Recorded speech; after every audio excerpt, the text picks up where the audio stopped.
welcome back to Frankly Speaking, Frank. It's great to have you again. I think it's only been 2 weeks or so since we were last here. November was a short month. Yep. But Thanksgiving occurred. What did you do for Thanksgiving, and what was that? Thanks for asking. So Thanksgiving is always a time to reflect, and in our case, my wife and I went and visited her parents in Klamath Falls. My wife, I think I've mentioned to some people before, she was a military brat. Her father was in the Air Force, and so she was born in Pensacola, Florida, moved around quite a bit when she was a kid, and the last place her father was in the Air Force was in Kingsley Field in Klamath Falls, so that's where they settled, and we took a couple days and visited her family in Klamath Falls. It was really a great chance to catch up with them, and really appreciated the opportunity to do that and reflect on all the things that we're thankful for. Yeah, and then as you guys were maybe carving the turkey or going around the table, what was something you said you were grateful for? I think mostly, just family. Family, health, and when I say family, there's your family at home, there's colleagues and family that you spend a lot of your waking hours with, so at work as well. I think just the relationships that I've been fortunate to have here at EWEB, and also at home, and friends, and I think it really is, it's a cliche, but it's about people, it's about relationships, and that's what I'm most thankful for, as well as just being in good health and recognizing the importance of that. And so Well, speaking of people, the place here at Rock is a buzz. A lot of times for the past few years, we've only been meeting virtually. Some teams have been doing that, but right now the building is a buzz. The parking lot is full. What is going on? It has to do with EES, but just tell us what's going on here. It does. Well, and it started 2 years ago, looking at our EWEB Enterprise Solutions, EES, our first big transition, occurring with a new customer system, also a new customer portal, a new financial system, a new GIS system.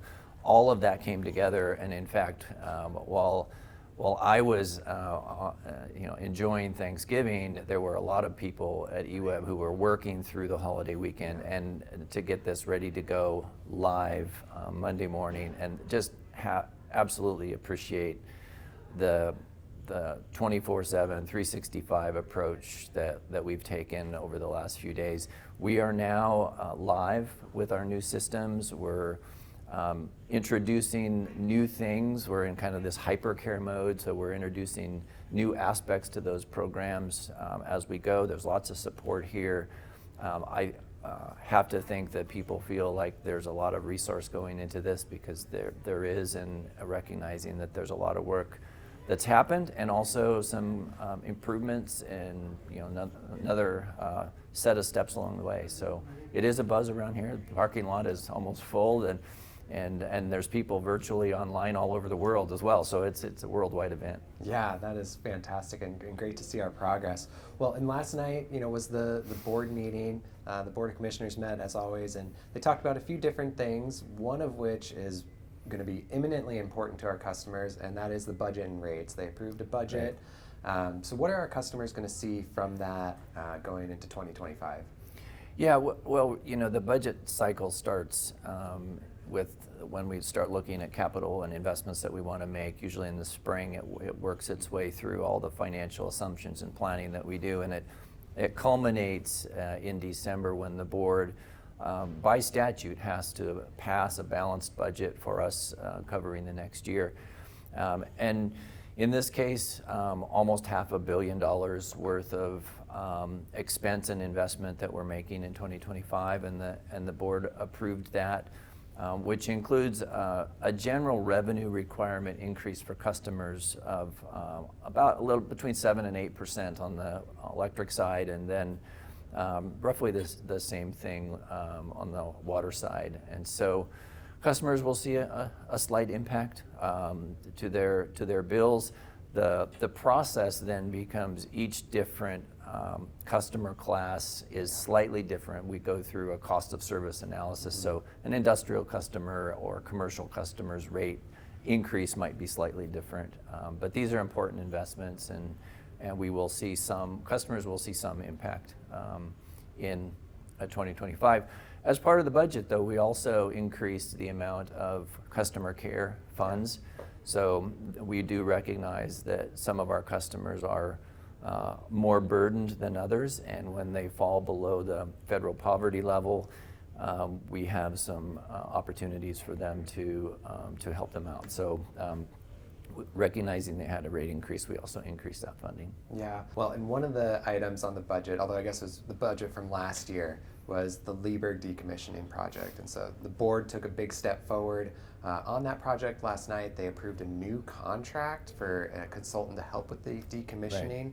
Can you tell us, like, what does that mean for the project to have this contract in place now?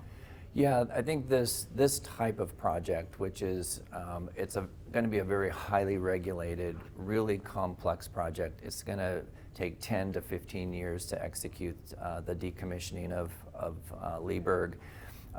We needed to work with a set of experts who have been down this road before, not just from the technical engineering perspective, but also being able to navigate all the regulatory requirements with Federal Energy Regulatory Commission, FERC, and others.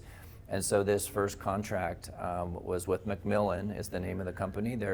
One of their most recent projects was to do this same kind of role in the decommissioning of the Klamath dams down on the Klamath River that Pacific Corp was decommissioning. So they have very relevant experience, highly regarded in the industry. It's about an $18.5 million contract, which sounds like a lot. It'll be broken up into different task and work orders covering 10 years, which is the length of this contract.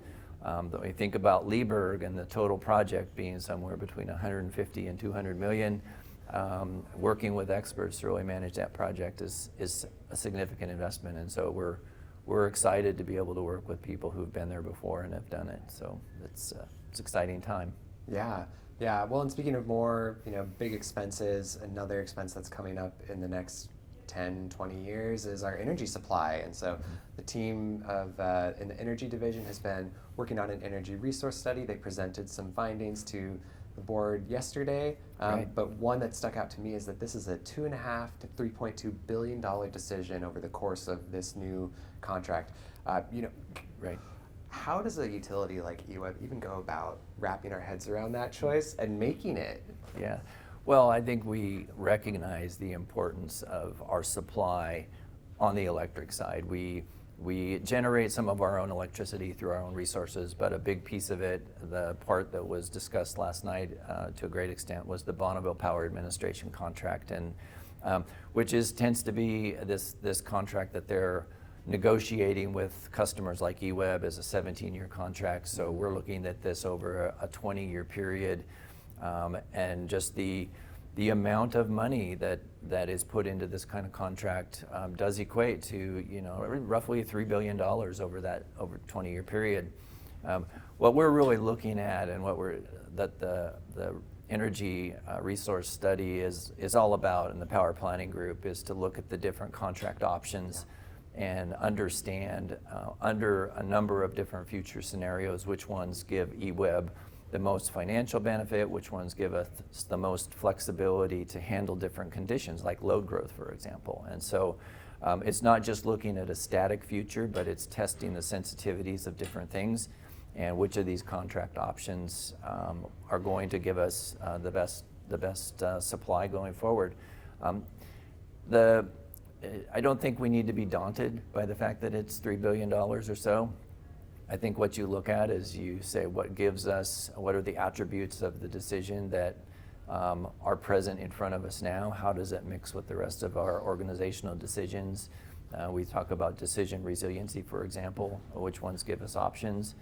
And then eventually you decide and you work on executing that contract going forward. So it's a monumental contract. All of the choices are good choices, so it's not like you're choosing between good and bad choices. All of the contract options will be good ones, and I think we feel fortunate to be in that position.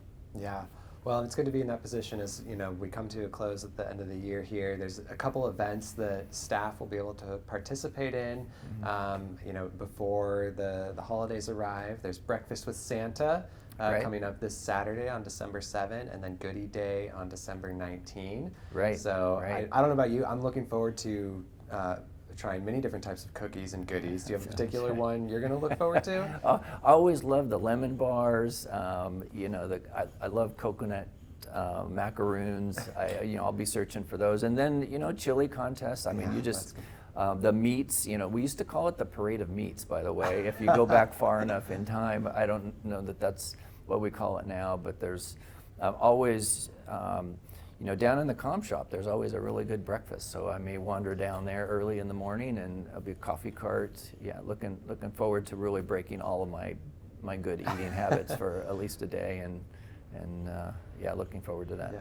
Well, and one last thing. So for this month of November, the previous month, what is a team or an individual that you feel deserves some kudos for the work that they contributed recently? Yeah, it's been interesting because we've had a number of events in the field. So the current substation was energized, which I think I've mentioned before. EES, of course, gone through a number of things. That we've also officially started blasting at the College Hill site, which is, again, highly impactful to the public. There's some transmission line work that's going along with that, so that's impactful to the public. And then just the other day, out at a job site, we had a citizen experience a medical issue, and some EWEB employees jumped in and helped this person in their time of need. It was a medical emergency until the paramedics arrived. And so, we very proud of situations like that and how we respond and how we handle these projects. And there's just a whole bunch of them going on across the entire utility, which is really, really exciting. Yeah. Well, I won't offer a close of 2024 yet, because we do have a special episode coming up later in December. Yeah. We're going to be interviewing Rod Price, who is retiring. So we'll save the final holiday well wishes for then. But thank you for thank you, and I look forward to interview with Rodney and getting his perspective on his time here, and that'll be the upcoming episode. So that's a teaser. So look forward to that one. All right, thanks, Frank. Yeah, thank you.